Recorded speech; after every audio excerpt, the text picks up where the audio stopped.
What are the risks of not being authentic as a leader? We talk a lot about authenticity and positive leadership, but now let's talk about the flip side or the absence of authenticity.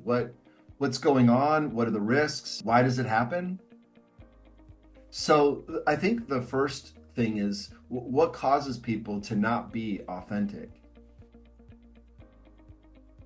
I can't help but think that it has to be their upbringing. Something in their upbringing inhibited it because I don't think a newborn baby is anything but authentic. Like that might be the epitome of authenticity, you know?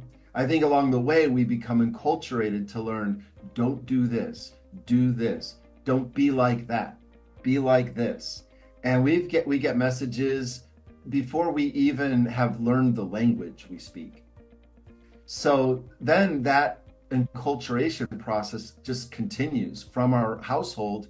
Then we go to school where we interact with the products of other households, other beings just like you that were filled with do's and don'ts and be's and don't be's.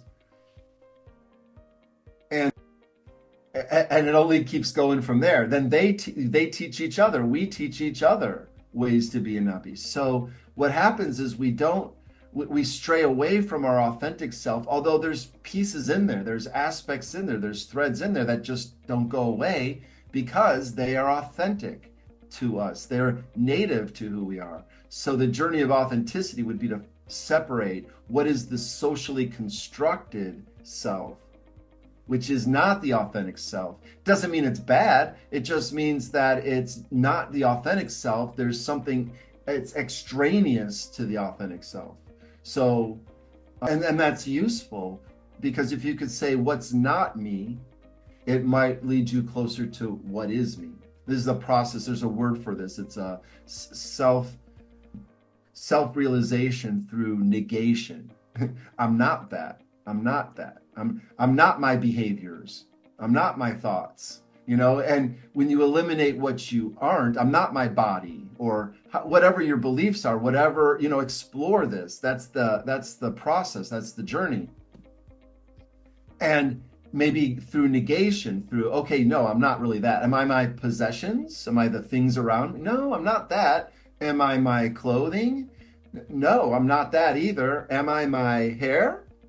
Well, I mean, not kind. I mean, that's where we start to get into these things. But if we can say what's not and get good at that, then what's left, and that helps us lead to our authentic self, or a more realized self is another way of saying it.